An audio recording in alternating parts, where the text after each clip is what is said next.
separated my shoulder in 2007 snowboarding. This one, it still popped up. And no, so I go to the doctor because I had separated my shoulder. She goes, "Oh, that's normal. Mine's this way too." And she had bony shoulders, and I was like, That's you, man. I was like, "Bitch, doctor, what are you Well, you're doing?" gonna compare. You're here to listen to me. I'm not here like, "Look to at this examine one. your. This was nice and rounded. This one is bony and jagged because of my injury, which I got 7 days ago." Like, don't tell me, you know. And so I know what you mean. I really do. And with my wife, they do it to her. She tells me, they don't want to listen to me. They don't want to listen to me. Yeah. Yeah. Well, And then I'll get. That was the only time though I told her I didn't want to talk. I said I don't want to talk to anyone. let me ask you a question. You said you feel like you're a stranger to yourself, but are you looking towards any new goals now that you have a bit more freedom and health? Like, is there anything that you want to accomplish? I'd like to have a huge farm, A farm. a big cannabis farm, man, and not for me to smoke all the cannabis in the world, but just to have a nice farm for people to have good medicine, man. Well, what are your hopes for the cannabis industry as a whole? Oh, to completely decriminalize marijuana. Well, more so than that, though. Like, I mean, that's just the first step to me. Nah, like, because even medical states are not decriminalized. Well, I think everyone should be allowed, especially a plant, to grow a plant. To grow a plant. And you know what? It's not as easy as throwing a seed in dirt. No, well, we haven't gotten to that. Yeah. I'm sorry, Charmaine. I'm going to teach him how to grow. I want you to break it down. Give us the book for dummies really quick. If someone wants to really get in and learn a green thumb, no pun intended, but you want to learn how to grow your own cannabis, just at your home in the privacy of your own space, what are the fundamental things that someone needs to know? The light. Don't go cheap on your light, because I've done it. I mean, my friends in high school tell you, oh, he's been doing this since I can remember. And yeah, I did for a long time even then. But for a long time I stopped. And then started when I got sick again. Or even before I got sick, I started because I bought a house and said I can do it in my own home. This was before we left for Utah. Right. And very good weed.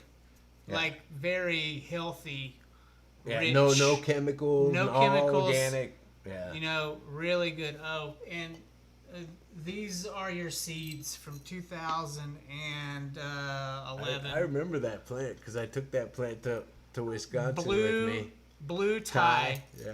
I want you to perfect it again. I can. I challenge Because I you. grew that plant. I grew that in hydro, though. Yeah, I grow in dirt now.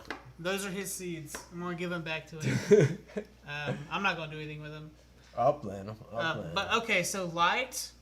Yeah, don't go cheap. I would use LED lights because it's cheap on electricity, more expensive for the system, but no heat and cheaper on your electric. What do you think about these lights? No?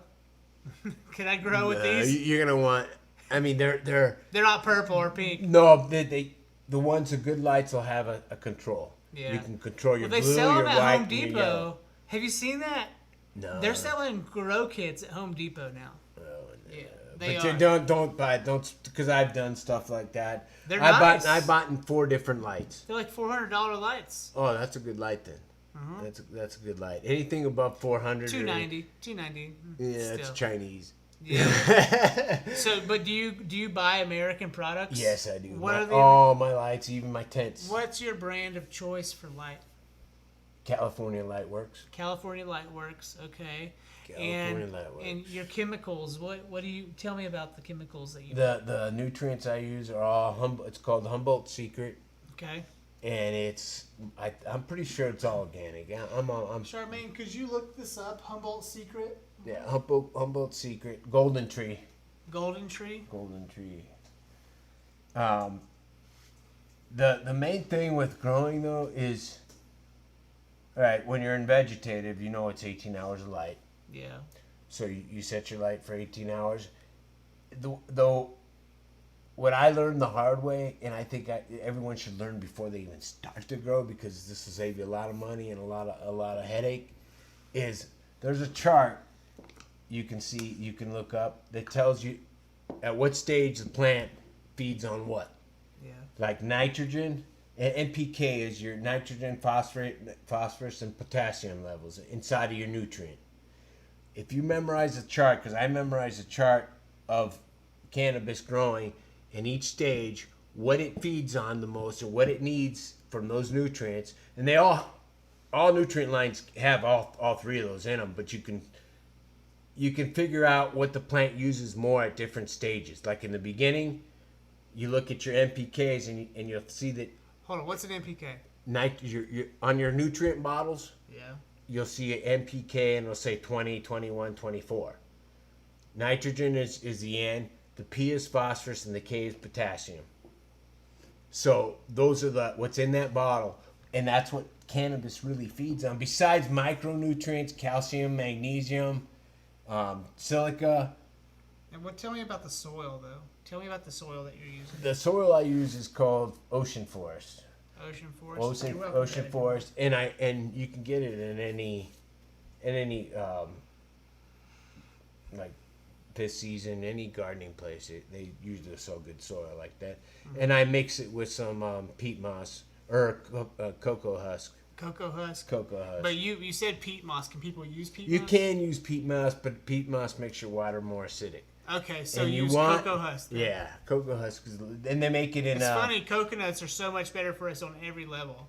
They even use it for soils, man. You can even grow in pure coconut husks. You think you could grow psilocybin in coconut husks? Sounds like you could. No, I haven't tried. Your specialty. No, I haven't tried that yet, man. I keep looking into it though. I do look into it a lot. But I just keep thinking, It's about the same time. It's a lot of smells, sterility, though. You got to be a sterile environment, and if not, it'll destroy things. They say so. It smells too. It smells in its own funky toe jam kind of way. Especially when they're drying, and you're like, whoa. With growing cannabis, if you can memorize that chart, the grow chart on it.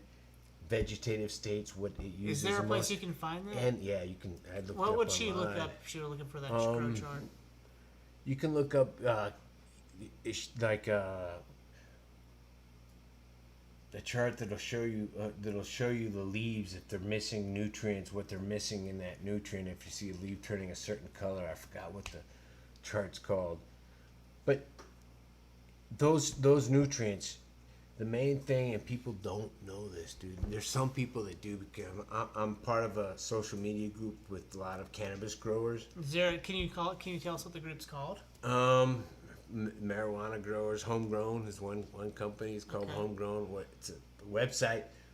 But they've got a group too. That's a group website, and you can also buy seeds through them. Okay. What do people not know? That the pH, they know it, but they don't think it's important. And to me, it's the most important thing, dude. When you're feeding your plant, you got to pH that water to what that plant is going to feed what you're feeding it. Because if your pH is off, no matter what you're feeding it, that plant ain't going to absorb it. And at certain stages, you want your pH different. Like in flower, you want a higher pH because that's what the plant needs to absorb the phosphorus and the potassium. And that's what makes the flowers bigger and fatter. Yeah, it's kind of like, exactly.